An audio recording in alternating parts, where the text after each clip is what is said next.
Oh, Wow, good evening, everybody. And we're live. Look at that. That was straight in there. That was a good one, Eric. That was. oh, We sure. haven't got anybody in the chat, do you know, at the minute, guys. I can't, for some reason, I can't, chat's just not coming up on One my. person, and I think that's me. I You're never trying see to- it anyway. I never Do see you the not? chat. Are you on Facebook or YouTube? Both, actually. I'm on Facebook at the minute. Ah, no. See, I'm looking at YouTube, so I don't see any chat. I don't know what's happening with me. It was always on the right hand column, but then all of a sudden it just, for some reason, it's not showing me anymore.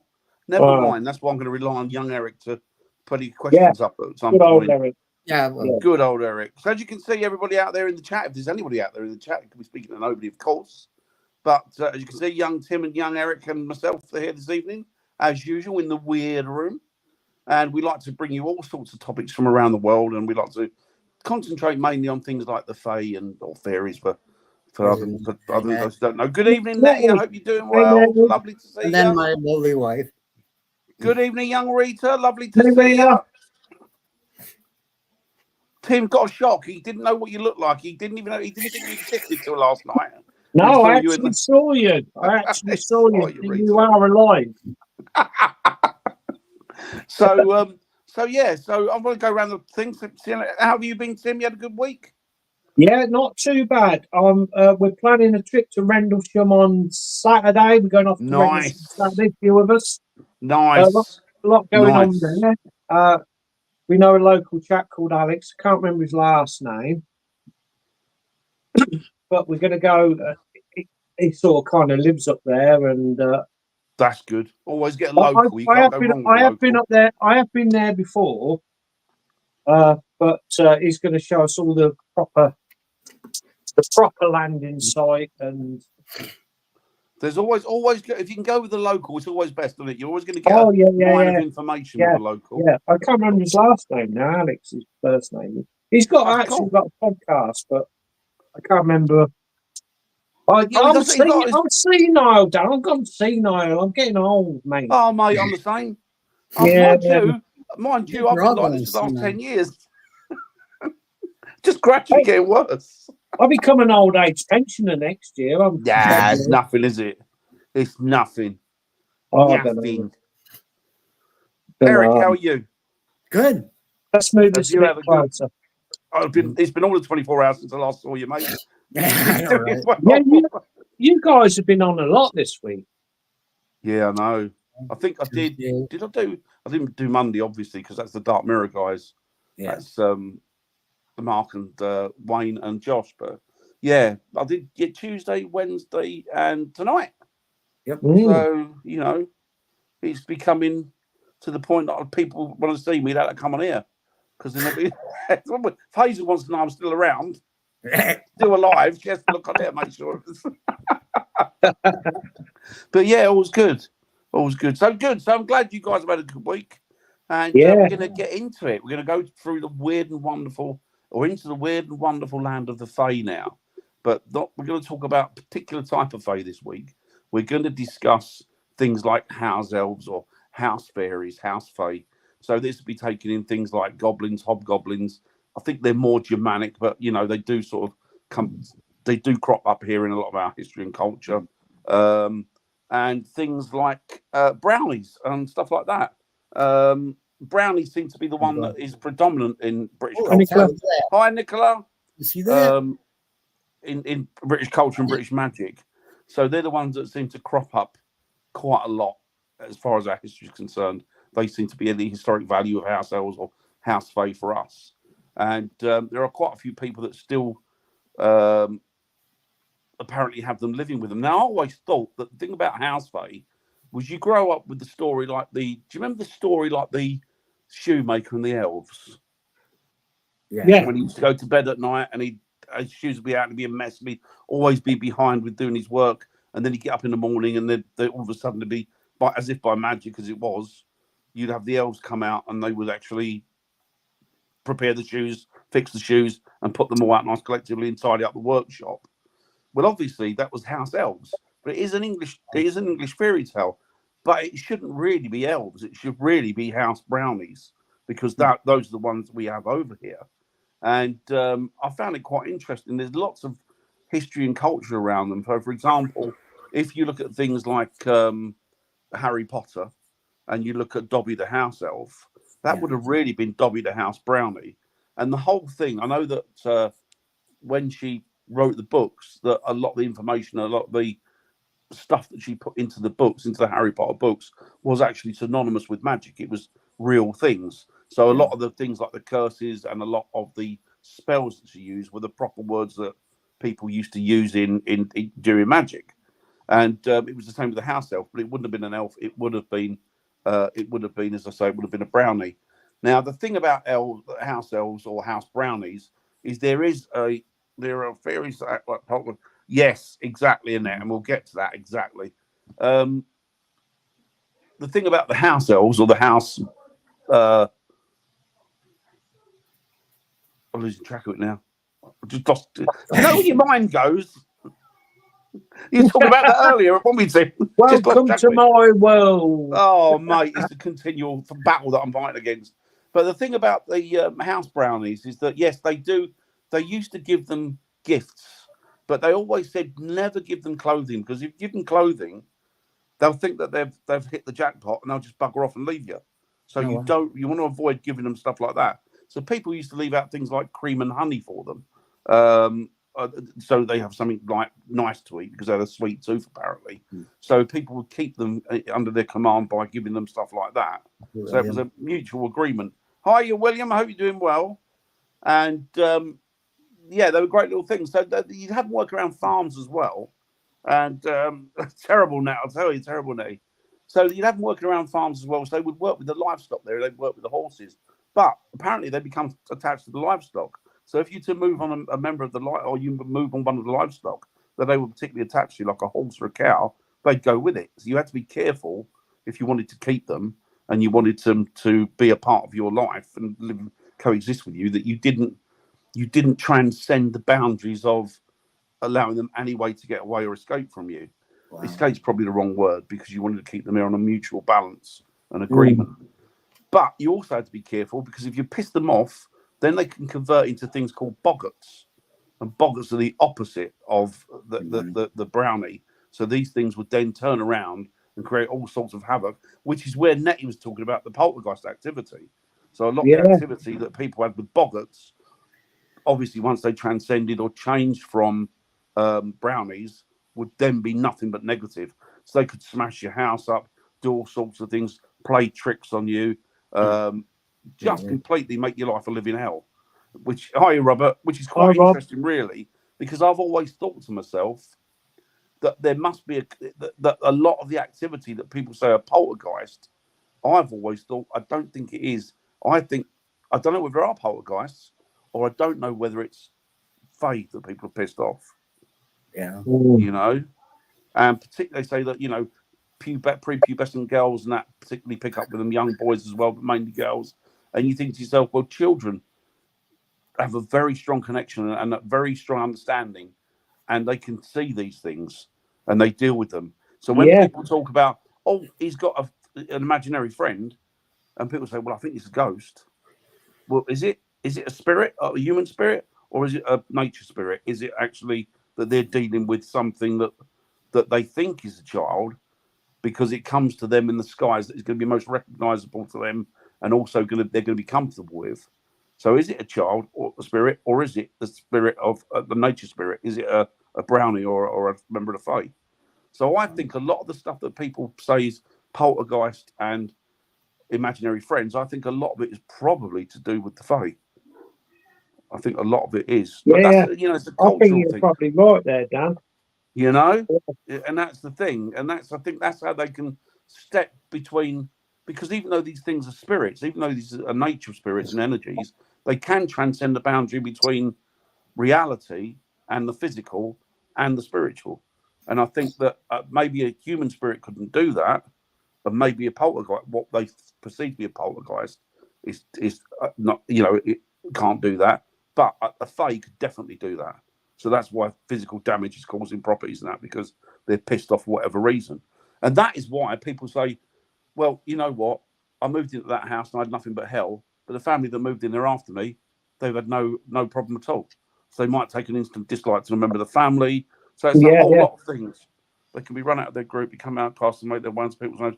Yeah, they can. They also apparently they can leave old buildings, like if their family's attached to a building, because their family's like everybody else, their husbands, wives, and children. But apparently they have they can die as well. They have a life expectancy.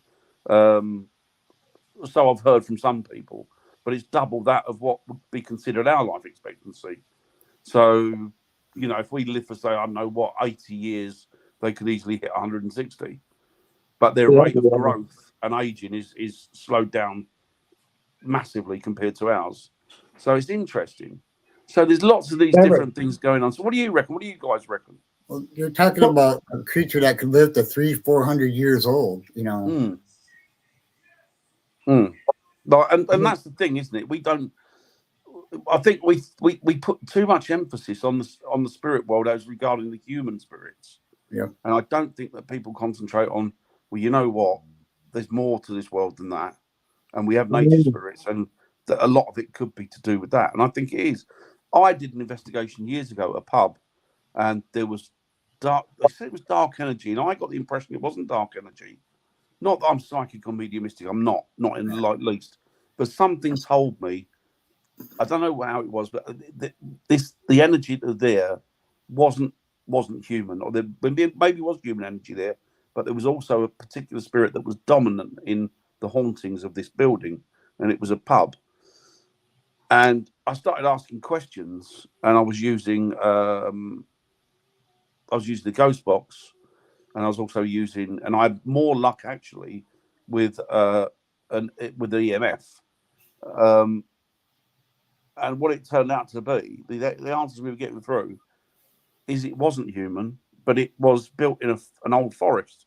Mm-hmm. So it was built on the land that was now it was under the command or under the jurisdiction of this nature spirit, of this elemental. Yeah. And so when I asked questions about, are you an elemental, then it kept coming up, yes. And it was amazing. It was amazing. So that's what I think. I think a lot of the properties that we obviously today, and if you think about paganism, for example, which a lot of this is entrenched in paganism, and if you think about these are the old gods, a lot of these things are the old gods, or the magic, that paganism was built on. And I think if you think about it in terms of paganism, and you think to when paganism was at when it was at its pinnacle, the whole country was 98% forest. Yep. So you couldn't move from one town or one village to the other. So these people that were pagans, of course they were pagans, because they were living in nature. So they were dealing with nature spirits all the time. So they had a better understanding of what was going on. And of course, as nature was then, as we evolved, call it that if you want, I don't think it is an evolution, but as we move forward, they retreated back into the shadows because we devastated their land. And then with the properties that we put on that land, they then inhabited. And I think that's where a lot of this activity comes from, which is why brand new buildings are haunted as well. Well, you got to expect that, because not only are you running out wildlife in general, just by building everywhere, you're running out all those spirits that protect that wildlife and that land. So yeah. Of course, you're going to be a pest. Yeah. And that's the same with trees. I think trees are. We know that they're an intelligent living organism. The whole earth is, whether it be water, whether it be fire, whether it be a tree, whether it be a bush. These are living, breathing things, and they're an energy, a very strong force field. And I think that to be that, they need an energy, a spirit. Mm-hmm. And I think that those spirits are nature spirits. And I think that then what we see, people say, well, I know a few people personally that really believe in fairies, actually live like fairies, no real fairies, sleep like fairies, eat like fairies.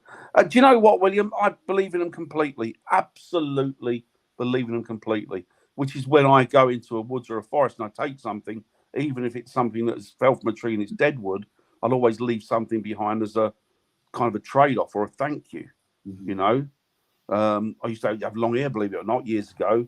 And if I went into a forest and I took something from the forest, I always take a small piece of the hair and leave it there because, I could make use of that. Or I would leave bits of food or what have you in the forest. And even now, if I'm out and I'm eating something, I always deposit a bit of that food somewhere that's a little bit, maybe the side of a road at a bush or something, because that's for nature to. Even if an animal eats it, that's contributing back. It's giving something back and showing appreciation.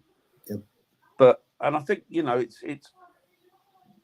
I think if people lived more like that and they were more aware of the spiritual side and the spirits of nature, I think that people have a lot more respect for it. Something that we should be teaching in schools, maybe. Yeah. Well, I think you're just teaching your children, period, because like I said many times before, I grew up out in the woods. I got home from school, went out in the woods. On the weekend, I'd go out as soon as I was done with breakfast, out in the woods. So. Well, our age group did. Yeah. We did, but they don't anymore. No, they don't. And I think they're missing such a big thing. Yeah. Because what it's like when we were growing up. It was like, Sunday after breakfast, you'd be straight out with your mates, straight with the woods, running around, playing all sorts of games and just enjoying yourself. Building dens and... Building dens and, exactly. And they don't do that anymore. It's gone mad, mate. It's, the connection to nature's slowly going, isn't it? It is. It is. And I must say, though, I sometimes pick my granddaughter up from school. She's about a mile away, and you can come through down the roads to get back, but she likes to go around there's a footpath that goes down from her school, comes back to here through it's not forest, but it's like a bit overgrown and such. And a few weeks ago, we walked back that way, and she said, I like it this way, Pat, because she calls me Pat. That's why in Northampton, you're not Grandad, you're Pat. Okay. Nan and Pat. Anyway, we walk back, and she says, I sometimes speak to the fairies down here this way with my dad. My dad takes me this way. And I thought, oh, look, do you? What kind of fairy? And she says, they're just little fairies. We have a little chat sometime. And I thought that was so lovely. Oh, it's brilliant. And then we come out and we get back in, and then she's on her game then. But she, at least, she's 8. I just so hope it don't go. Do you know what I mean? No, and I think once that seed's there, I think it tends to stay there, doesn't it? And it teaches them respect for nature as well, doesn't it? Because it's it's an indisputable fact that nature's a living thing. This is a living, breathing thing. And we're part and parcel of we're a cog, a small cog, but we're a part of it. And I think the problem with people is a lot of them have forgotten that, particularly the way their kids are growing up now, not having any contact or anything to do with the outside world, to do with nature. They ain't got a clue. And they're losing it. Yeah. It's like I always say, nature never moved away from us. It was us that moved away from nature. Yep. Yeah. We chose to move apart. And that's the thing. I think that if people were to spend more time in nature, then they would start to experience the magic of it and see these things. Yeah. And, even if what it's like when you go for a walk in the woods, and you boys will know, when you're feeling a bit crap or down, you go for a walk in the woods, all of a sudden you're lifted. You're lifted, aren't you? Exactly. Exactly. Yeah. Exactly. It's like all the endorphins and everything's been injected in it, and you're happy, you're elevated, you feel light. It's great. And that is because you're where you should be.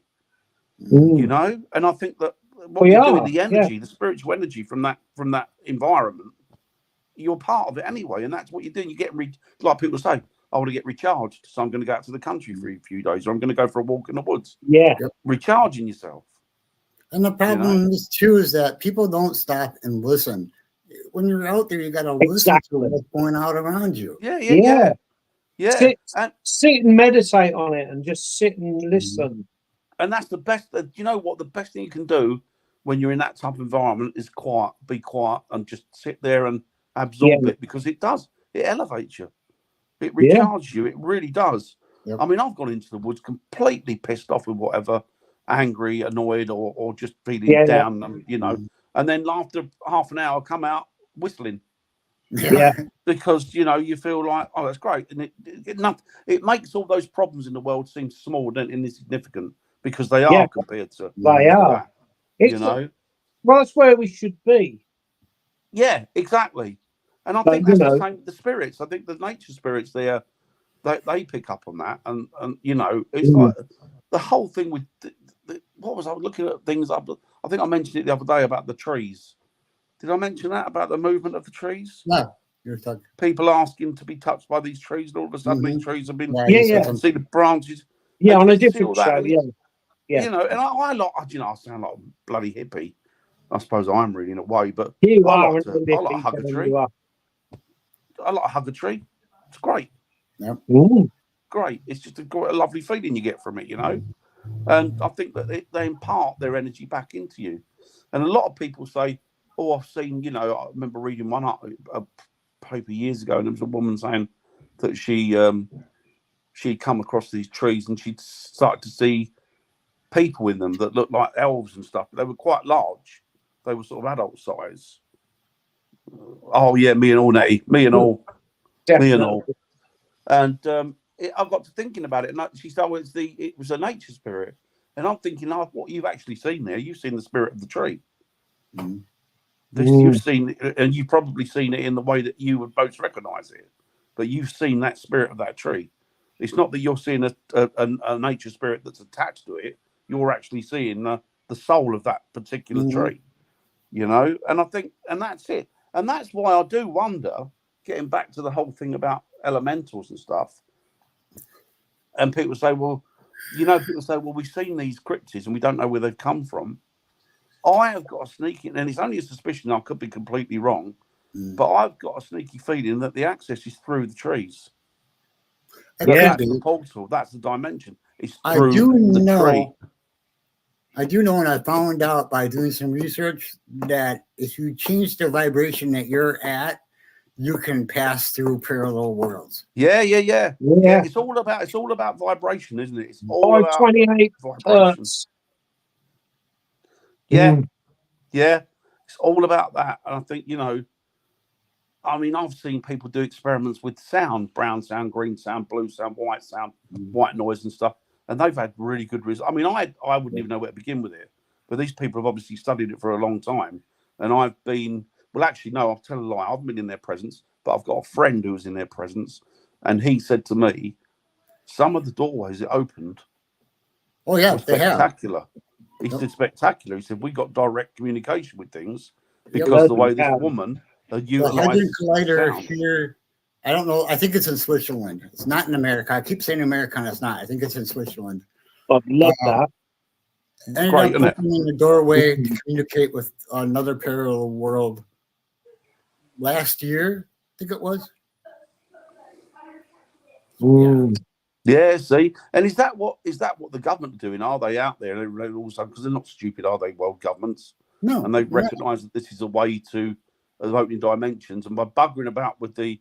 I know it sounds conspiratorial and mental, but I've always thought in the back of my mind, that Hadron Collider is not being, what they're telling you is built for, it's not built for.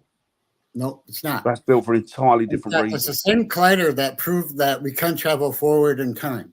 Yeah, exactly. And that's the thing. And I think to myself, is that being used for nefarious reasons such as opening dimensions? Has it been used as a portal? And is it what they're doing, starting to bugger about with the fabric of the world? Well, so they're opening portals left, right, and centre everywhere, which is why the government aren't actually breeding these creatures. These creatures are bleeding through from different dimensions or spiritual realms, But but anyway, getting back to the Bogarts and the brownies and stuff, it's just what's that, Mr. Days? We would sit in the woods and just you can still do that. You can still do that, Nettie. You can still go and do that. Yeah. You don't have to go back to that. Do you like butter? The buttercup under the chin. Do you remember that? Yeah. You can still do all that. There's nothing changed. It's still there. There's no age cap on that. Well, yeah, you just gotta no not care age what group other on people that. think of you when you do stuff. I mean, that's the way I live life, and that's why I'm so happy all the time. And that's the right way to be. Mm. It's I the go on, mate. I told you when I took Emma through the woods when I lived in North Devon and she saw a fairy, and that So they changed don't her life. You know. Yeah, That, well, yeah, exactly. yeah. And that's the thing. I mean, I've watched podcasts and I've watched programs where the most respected of people that are, I mean, academics and that have come out and they've said, yeah, I've had these experiences. I don't think the governments are intelligent. It took 3 days to get No, water to Superdome. Yeah, oh, that's true. I think they're intelligent in what they want to be. When it yeah. comes to dealing with Looking the after human race, they're not that themselves. bothered. Yeah, I hate But them. I hate them so much, Dan. Oh, Anyway, I don't I probably see any shouldn't be reason for saying them. that on Actually, the just go, wait for but a few minutes and Mr. Start the convo. Just Daisy. So, yeah, we're just talking about, do children still go out into the woods and stuff, or out into the nature and make daisy chains and stuff. And as Tim pointed out, don't stop doing it. You can do it whenever you want, which is right. yeah. I made It's this point. nice. I made this point the other day to somebody was talking about, well, why does the government keep, the fact about Bigfoot and other dogmen and other stuff away from us? Because if you knew the absolute truth and everybody did, it would cause mass panic. Yeah. And why does it cause mass panic? Because Lost. some people can't handle it, and then they go out there and try shooting these things with guns, and that causes mass panic and gets other people killed. Yeah. So, And then you've also got people that have like the national parks of America, which are absolutely, for bringing money in, they're second to none. And people are going to, I'm not going there, I'm not bringing my family there. And then they become desolate and empty because nobody wants to go there. So they lose revenue there. So they're not going to want to disclose what's happening, are they? No. It's all about the bucks at the end of the day. It's all about money. But it's I think that's the thing. I was watching a program a while back. It was a podcast, and I can't think of the fellas. Was it Sheridan? Might have been Sheridan. He's an Irish fella, very good. I do like him, and he's he's very forward. He doesn't. I don't think he wears falls gladly, and he's straight. He talks straight, and I like that about him. And they was asking him a question about a lot of the Fae and a lot of that. Why do people not experience them anymore? And he said, well, people do experience in them. He said, you don't tend to experience them in cities and towns anymore because the pollution of the electricity that we use interferes with them. So if you really want to experience these things, you need to go out into the middle of nowhere. Well, because an old building somewhere desolate.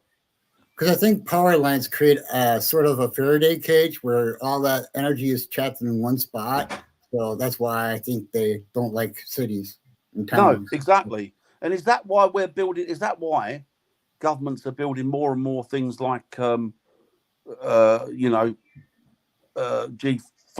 towers and all these type of things? Because it's easier to control whatever's out there in the environment. It could be. It could be part of it. I know there's certain parts of our national forest that you're not allowed to go into. That makes you wonder why, doesn't it?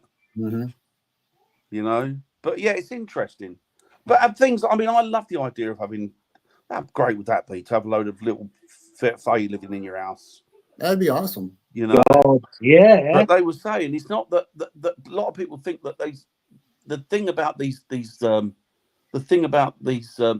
fairies is that people say, well, you know what, things like the boggarts and stuff, not boggarts in particular, but things like the fae that live in your house, they've got this fairy tale image that they go around and tidy up and clean and do X, Y, and Z, and it's not that at all. The reason they're there, the true reason is there, is because what they do is they clear the negative energy in a property. So they keep a harmonious balance with the property. So that means that the people that then live in that property can live a more harmonious life. So they clear the negative energy, which I thought was amazing. Yeah, it is. Well, think about going back to the Harry Potter comment you made a while ago. There's actually a part right at the beginning with the care of mythological creatures, which should be a thing that people learn to take care of what you have around you. Yeah. And it's just intriguing. It's intriguing. I mean, I know, and I'm saying there's lots of people that are academics that, wouldn't put themselves out on a limb, that have actually come out on a limb on these podcasts and programs and said, yeah, I believe in them completely, and I've had this experience, and I can't tell you I can't explain what this was, but I put it down to members of the Fae, and I think it's good, because I think what happened with the 1950s and 60s, well, 40s and 50s, really, the nuclear age, is that our advancement in technology was so increased that we forgot about the natural world for a bit, and we thought, it's all, that's right, the answer's this is the answer, technology, science, this is the answer, and we lost that connection, because for thousands of years prior to the 50s, we were all about the natural world. Yeah. It was all about, people were still, telling tales and stories to each other about these magical creatures. Yep. And that all of a sudden just tend to die off. And now you're seeing a lot more of it now, which I think is a great thing. But it would be nice to see more children out enjoying the environment, enjoying the outside world, Yeah. enjoying themselves and that. Yeah. Because, like you saying, Tim, you don't really see it now, which is heartbreaking, really. And it's sad as well. And you think, well, if that's their future, what's the future of their grandchildren? Yeah. They're not going to have any connection with it at all. And the only problem with that is either we're going to get so advanced that electricity is everywhere for free, or we're going to go back to another Stone Age. I think we'll destroy ourselves in the end. I think we'll destroy ourselves in the end. And so long as it doesn't affect the natural world, would that be the worst thing? No, totally agree. Don't think it would it? It wouldn't really. No. Because the thing seems to tick along just fine without us. I think we're the only creature on the planet that the planet doesn't need. Yeah. Which is telling, isn't it, really? That's quite a telling thing. Even, when we had the COVID.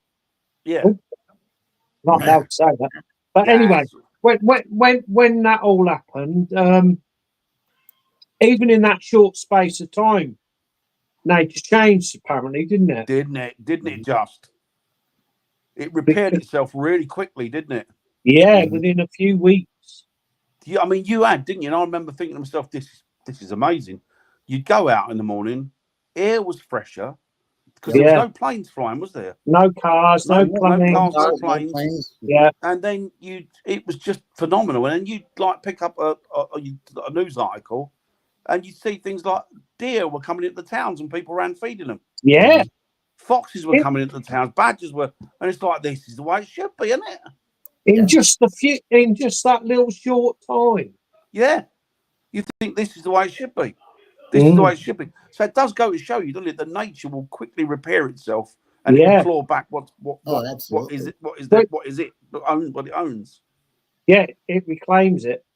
You see these old, like where the reactor was in Russia and that, where that went pear-shaped and that. I know you're getting odd sort of creatures around there, apparently. Yep. But the wildlife just takes over so quickly.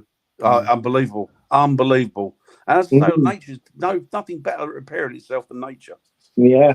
And there's something beautiful about it. There's something beautiful about when you see something that's a man-made structure that's in decay and nature's claiming it back. It's really quite beautiful to see. I know what you mean. Do you know what I mean?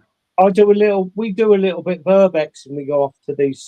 There's an old shoe factory near us. Oh, Northampton's spot on for shoes, isn't it? It's in Earthlinborough, and it's I don't know if you've seen it on my Facebook, but there's some really lovely steps going up into this shoe factory, but it's sort of overtaken with shrubs and ivy, and it's all going in, and it's pushing out through the roof. It's lovely, isn't it? It's just reclaiming the whole building, and that's amazing, isn't it? That's beautiful in itself. That shows you it's healthy, doesn't it? Yeah. That nature's starting to reclaim it all back again. And you think that's the way it should be. That's the way it should be, When you look back and you think, going back to the sort of 13th and 14th century when it was all forests and woodlands in the UK. Oh, I'd love to. And you think yourself, it must have been amazing. Yeah. Must have been amazing to live in that environment. And of course, people would have experienced a lot more activity from the Fae then, because they'd have been completely right in the middle of their home territory, wouldn't they? Yep. Walking around woods and forests at night, But yeah, it's sad. It's sad that a lot of the kids and that have lost that connection with it, and it'd be nice to get it yeah. back. You know, It it'd be really nice to is. get it back. It So really is. anybody who's got grandchildren or children or whatever, you got to get them out there into that environment. Yeah, And get them out to the let them just world. enjoy it. You know, let them just enjoy it. And it's a safe environment, isn't it? Really, Yeah, you know, it's safer than sitting in front of a computer screen, bloody burning your retinas out. I know. You know, but so yeah, so that's that's the thing about the Fae and that, and there's lots of different types of Fae that are attributed to living indoors. But I guess it depends on where you are globally as to what they're called or how you recognise them. Germany, I spent a lot of time in Germany over the years, and they're big on things like trolls and goblins and stuff like that. That's sort of really where they're entrenched in it, and it's amazing, isn't it? Because globally, all these different places on the planet have got their version of it's the same thing, but it's got a different name or a title to it. And and it shows you, doesn't it, that everybody, no matter how remote they are experiencing or having experiences with these things. Yeah. With these elementals, which is called itself. And that just gives you verification, doesn't it? You know? Yeah. As I say, people still use them in old magic and what have you, and witchcraft and stuff. People still adhere to them and listen to their rules and regulations and live by them. So it's good. It's good that there are still a lot of people out there keeping the channels open to deal with them. So and I encourage anybody to maybe not get involved with them, but to keep an open ear and an open eye and an open mind as to them being out there. Well, one of the things I want to do next year is go to that forest. What one do you want to go to? There's loads. I don't know how to pronounce it. Yeah. Yeah, that's with Tim's going. Yeah. Yeah, I'm going Saturday, yeah. Oh, you've been before, Tim, haven't you? I have been before, but we didn't have a lot happen, but we've done the UFO trail, which is about 3 or 4 miles round, but it's not the proper landing site, apparently. No, it's not at all, is it? It's somewhere else in there, isn't it? Yeah. The people I'm going with on Saturday are going to show me where it really is. But the only thing it was last February on my birthday we went, and we was going, and it's all laid out. It's all like cinder, but which was good because my previous partner, she was in a mobility scooter, which meant she could do the whole thing. Oh, that's handy. Yeah. So, but we went round one bit, and like when you're standing on a path and a lorry, a big juggernaut goes past you. Yeah, you get that wind stream. And you get that. Yeah. That happened on the footpath we was on. What, you had that wind tunnel go past you? Yeah, like that. And that was the only thing that happened on that visit. Yeah. Did your partner at the time? Did she realise she felt it too? Yeah. Yeah, she felt it. Yeah. That's interesting. Yeah. That's interesting. Because apparently there's some of the locals there that say that UFO activity that was registered there is the tip of the iceberg of what goes on there. Oh yeah. But there's a lot of stuff. They reckon there's a lot of nature's creatures in sort of elementals and stuff in there. Yeah, there is.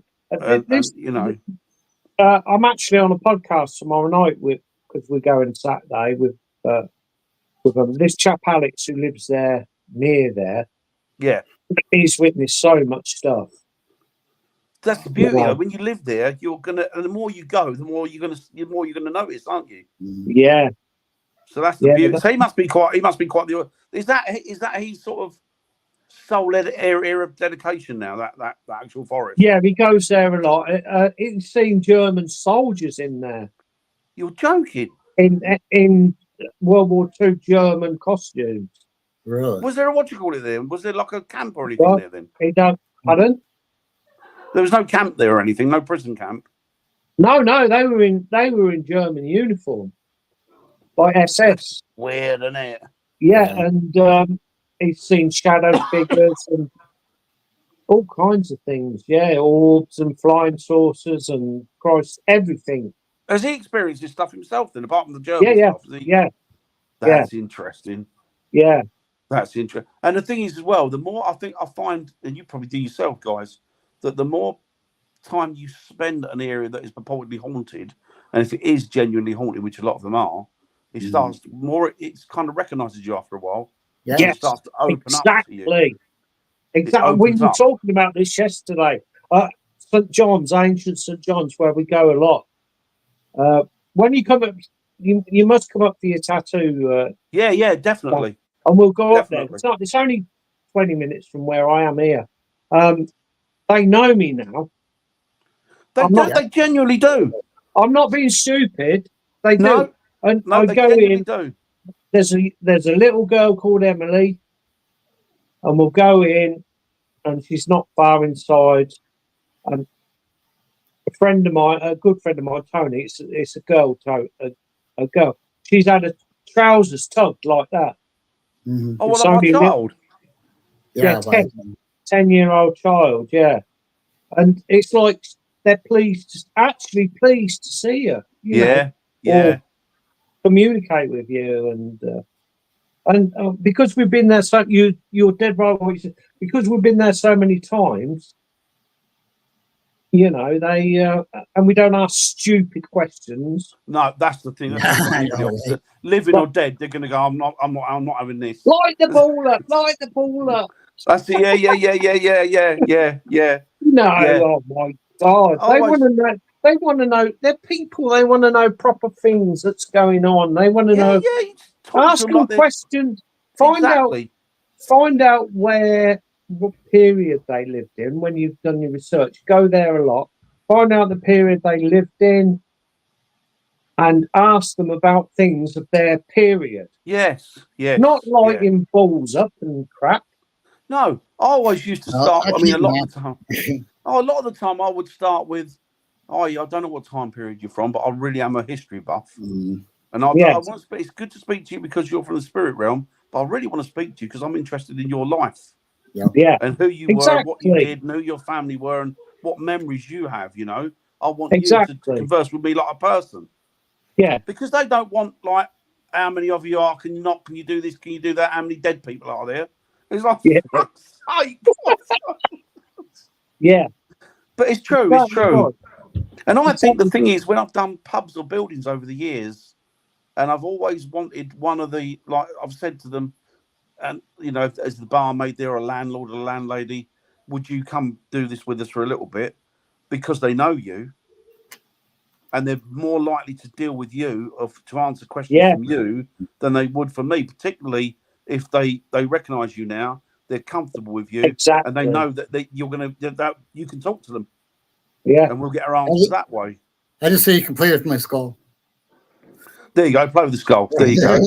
And that's I think I'd probably laugh at things like that when we turn up with skulls and bones and stuff like that. People keep calling it Eric, so I don't know. But yeah, you need to treat them like human beings.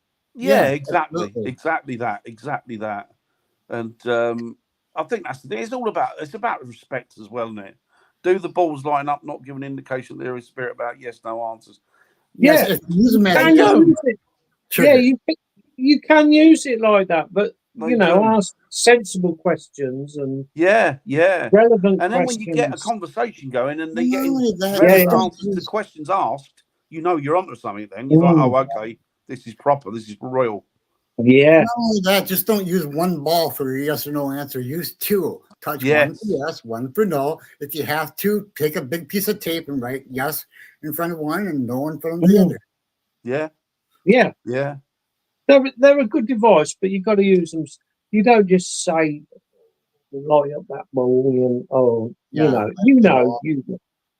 Oh, it drives me mad. It drives you. There you go. And you sit there and you listen to them, and I think to myself, I get a bit depressed, and I think they must have heard this question every week for the last 20 years.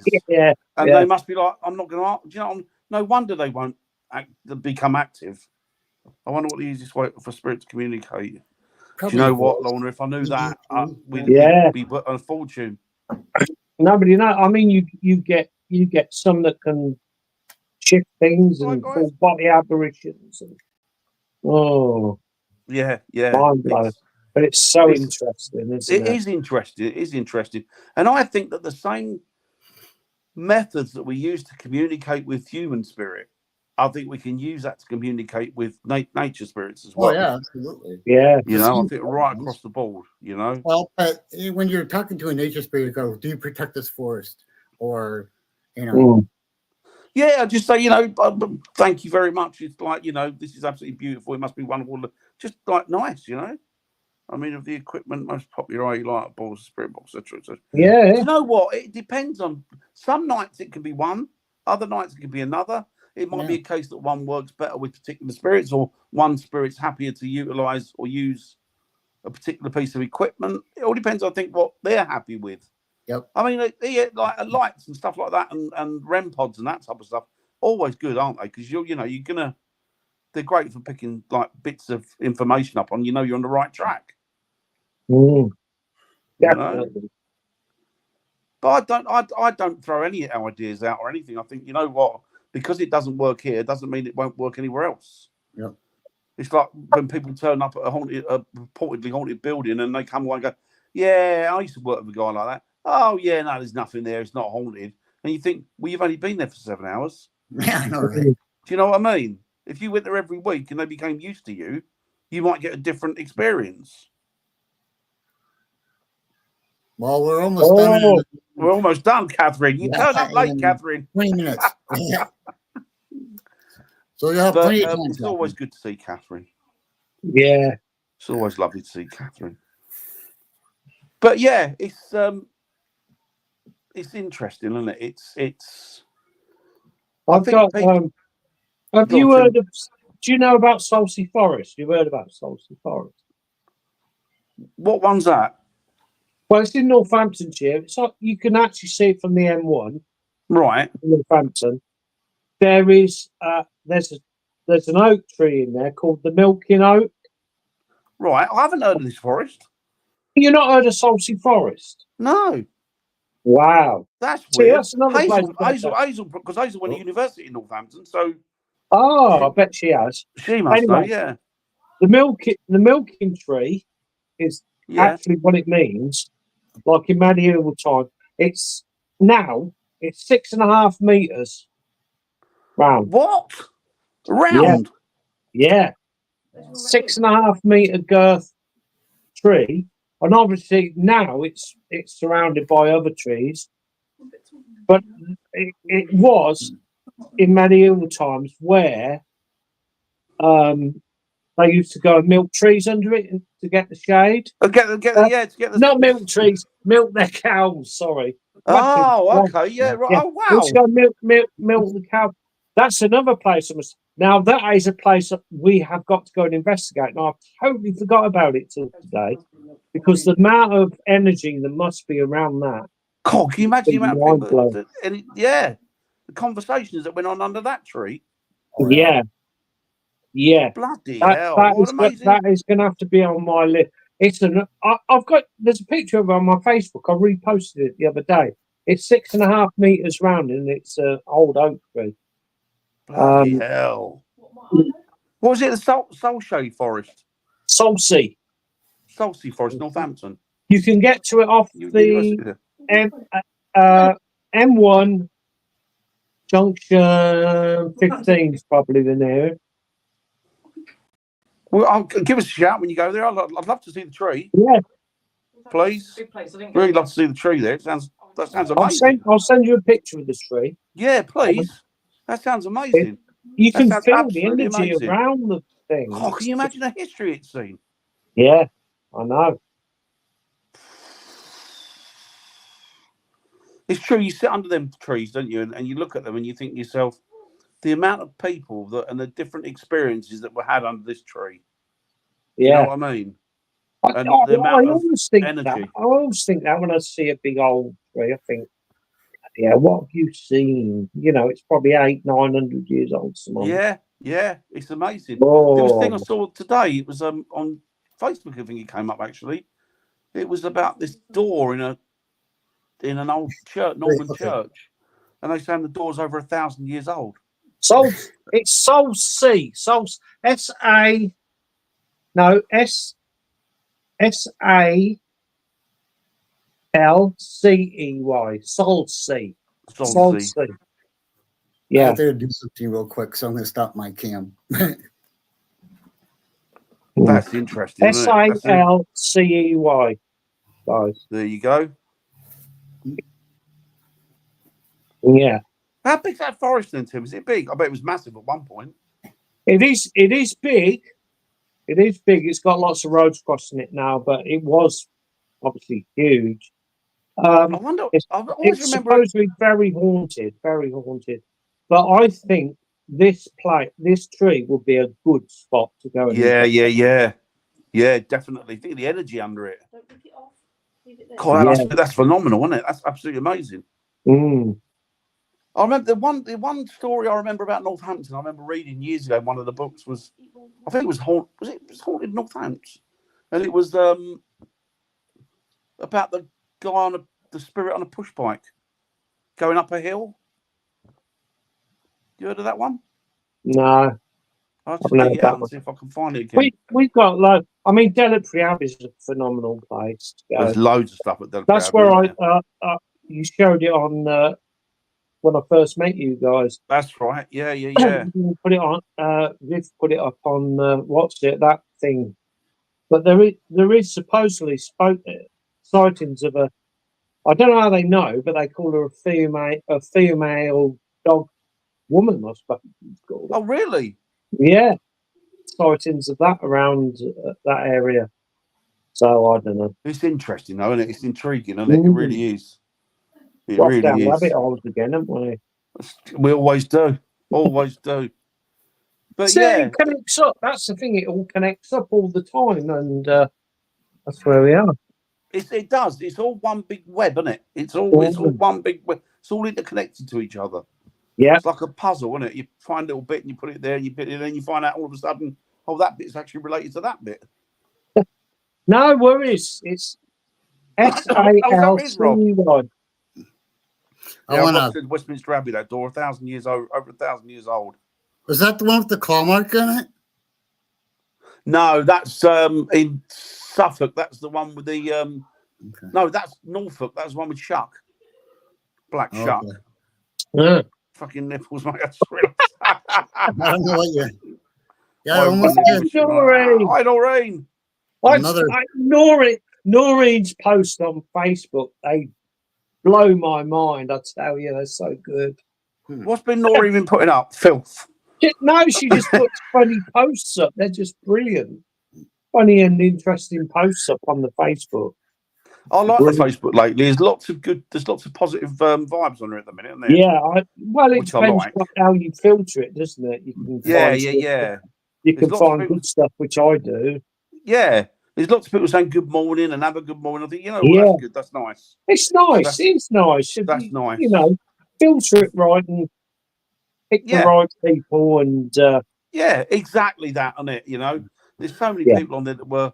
Luckily enough, I'm not connected to anymore. But so much negativity used to be on there. Oh God! But now it's like, and life's too short for that crap, isn't it? Oh God! You want to go through life and enjoy it and make it as peaceful as possible. You don't want to go through life feeling pissed off because somebody said something on the internet that hasn't got any relevance. No, you get people arguing on there who don't even know each other. No. I had a couple once arguing in my friends' chat with each other. It's like I thought I could step in here and say something, or I could just let them get on with it. I'll let them get on with it. So now we've come to the end of the road. So tomorrow I'm going to go through what we've got. Tomorrow is Nettie. What is up with me? I can't remember the name. I'm getting terrible, Tim. She's Noreen. Hey, I'm the worst. I'm the oldest, remember? I'm terrible, mate. I'm terrible. I'm the oldest. Freaky Friday. And they're doing Freaky Friday tomorrow we've got young Ian, we've got young Bright, and we've got the ever so lovely and young Nettie. And it's a good one on Friday. Really enjoy it. Love listening to it. A couple of them I've missed, but I've always got them catch up. I've only had poor man sandwich today. Crackers of lunch. Oh, lovely. Lunch and I'm about meat. to go scare the shit out of people several hours. Be sideways and call me mumsy. This is going to be fun. Have a good night, though. Have a good night, Catherine. Freaky Friday. Thanks, Nettie. You know I need as much help as I'm getting old and doddery now. So that's good. So tomorrow night, I always listen to them and catch up. Always interesting, always good fun. Just really good. It's a good way to start the weekend, actually. Yeah. I think I found it got chances. Oh, is that the tree you're about, Lorna? Is that what you're on about, Lorna? Sorry. I don't know. So that's that. William's not on Saturday night. No, Timmy. No, Timmy. Hey, I'm an old age pensioner next year. Thanks, Rita. Bless you. And then Saturday, I don't think William's on Saturday, is he? Freaky Friday should be on the same channel that we're on right now. So, and YouTube. Freaky Friday. It Yes, should be on. It's on this. It's on. Yeah, it's on here. It's on the Simply Spooky channel.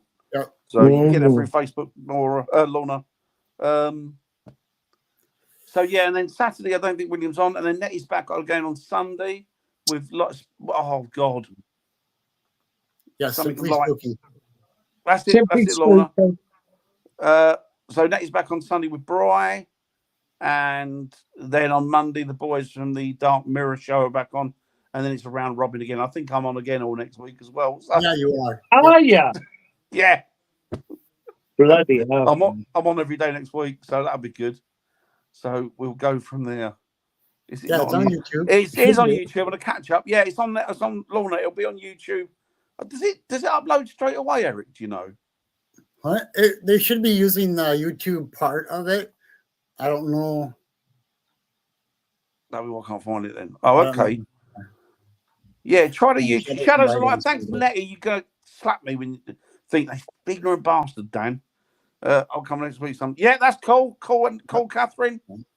So yeah, that's it. I think that's it for the night, boys, isn't it? Yeah. Hope you've had a good night. I've had a good night. It's been fun. It's been enjoyable as always. Next week we'll pick a subject for next week. Do you want to pick one for next week, Tim? Yeah, I thought I might do, because I'm going to Rendlesham Saturday. Oh yes.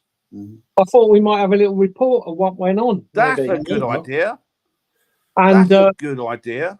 I'll have a chat with Alex, who's the local man there, and maybe get him to come on as well. I was going to say, would he come on?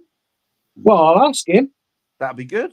Yeah, that'd be good. So, yeah, have a word with him. That'd be good. We'll have a report. See, we're going all day there, so you know. It'd be interesting to get a report on it, because I know people that have been there, but I've never really spoke to them about their experiences. Now, I mean, a couple of people have spoken to me about their experiences there, but it's always so that'll be next week's subject then. Rendlesham.